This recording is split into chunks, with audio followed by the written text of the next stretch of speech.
¿Y si te dijera que hubo un hombre que parecía vivir en el futuro, pero nació en pleno Renacimiento, cuando la mayoría aún pensaba que el alma se alojaba en el corazón y que los pájaros volaban por obra de magia divina?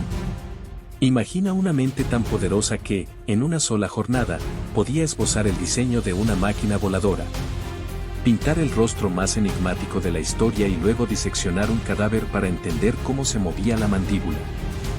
Leonardo da Vinci no fue solo un genio, fue una tormenta de ideas dentro de un solo cuerpo, una especie de universo entero contenido en la mente de alguien que jamás se conformó con una respuesta simple. Nacido en 1452 en Vinci, un pequeño pueblo de la Toscana rodeado de colinas verdes y caminos de tierra serpenteante, Leonardo creció entre campos de olivos y talleres de artesanos, con una curiosidad que rompía los límites de lo habitual desde el primer momento. Mientras otros niños jugaban con espadas de madera, él recogía insectos, dibujaba raíces con precisión obsesiva y miraba las nubes como si cada forma escondiera una fórmula matemática. No era hijo legítimo, no accedió a universidades ni a círculos académicos tradicionales, pero eso no le impidió convertirse en uno de los pensadores más avanzados de todos los tiempos. A los 20 años, su talento para el dibujo lo llevó al taller de Andrea del Verrocchio, uno de los artistas más destacados de Florencia, donde aprendió no solo a pintar, sino también a esculpir, mezclar pigmentos, construir mecanismos simples y observar con una profundidad que ningún otro aprendiz poseía. Allí, entre esculturas de mármol, lienzos a medio terminar y bocetos colgados como pieles secas en las paredes, Leonardo comenzó a desarrollar su estilo único, un trazo que no solo representaba lo que veía, sino que parecía capturar el alma misma del objeto retratado. Pero Leonardo no podía quedarse en una sola disciplina. Mientras pintaba ángeles con manos suaves y túnicas que parecían moverse con el viento, comenzaba a llenar cuadernos con dibujos de órganos humanos, engranajes imposibles y mapas de ciudades que no existían aún. Esos cuadernos, escritos en espejo para que nadie pudiera entenderlos fácilmente, se convirtieron en una extensión de su cerebro, páginas llenas de esquemas de alas, estudios del agua fluyendo entre rocas, listas de preguntas filosóficas y anotaciones sobre el vuelo de los murciélagos. Cada página era un testimonio de una mente que no descansaba, que cruzaba sin esfuerzo de la anatomía al arte, de la ingeniería a la música, como si no existieran fronteras entre disciplinas. Una de las obras más emblemáticas de su vida es, sin duda, La Última Cena, pintada en una pared del convento de Santa María delle Grazie en Milán. Pero lo que mucha gente no sabe es que, lejos de ser solo una pintura religiosa, esta obra es un rompecabezas visual cargado de símbolos, proporciones matemáticas y emociones humanas perfectamente coreografiadas. Cada gesto de los apóstoles, cada sombra que cae sobre la mesa, cada expresión de incredulidad o temor está meticulosamente calculada. Para lograr ese nivel de detalle, Leonardo pasó días observando cómo las personas reaccionaban a noticias impactantes, cómo movían las manos al hablar, cómo cambiaban sus ojos al sentir traición o sorpresa. Y es que para él, todo debía observarse con lupa. No dibujaba caballos sin haberlos visto correr al amanecer. No pintaba sonrisas sin haber estudiado cómo los músculos faciales se contraen al reír.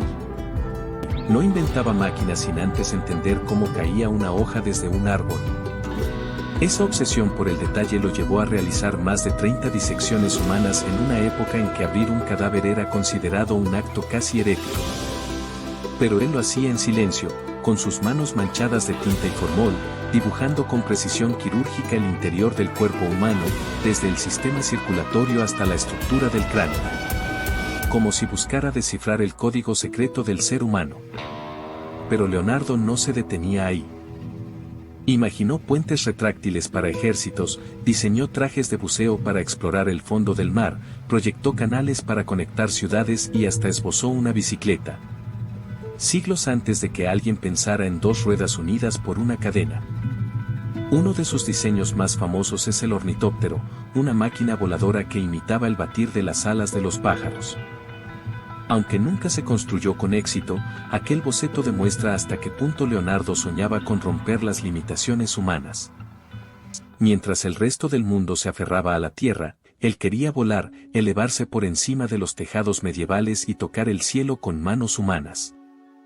Y luego está la Gioconda, también conocida como la Mona Lisa, una pintura tan famosa que su sola imagen está incrustada en la retina de millones de personas.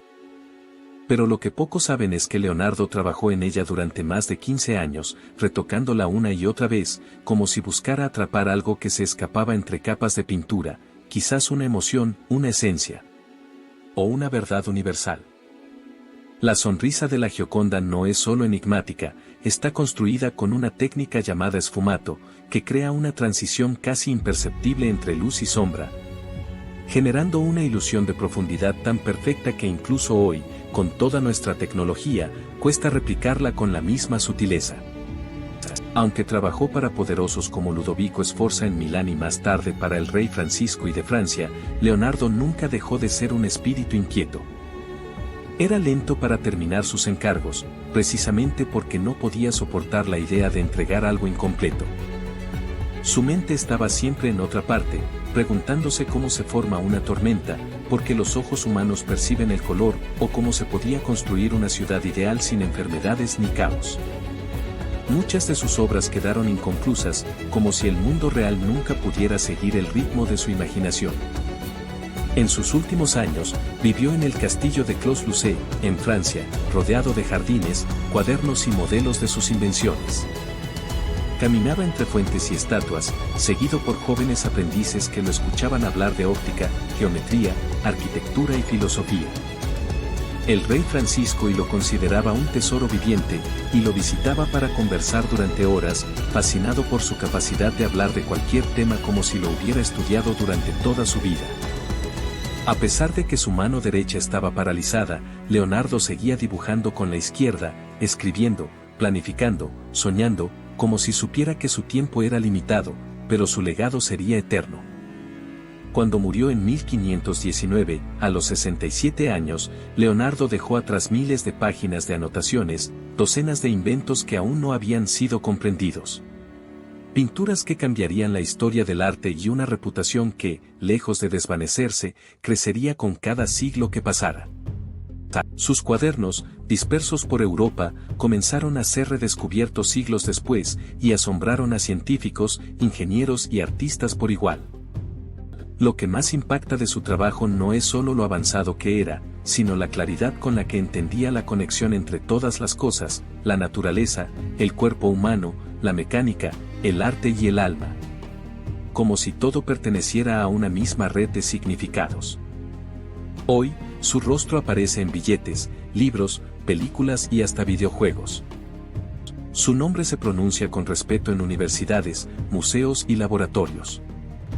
Pero más allá del símbolo, más allá del ícono, Leonardo da Vinci fue un ser humano profundamente curioso, que jamás dejó de mirar el mundo con ojos nuevos, que encontraba belleza en una hoja arrugada, en una mano desgastada por el tiempo o en un mecanismo que imitaba el latido del corazón.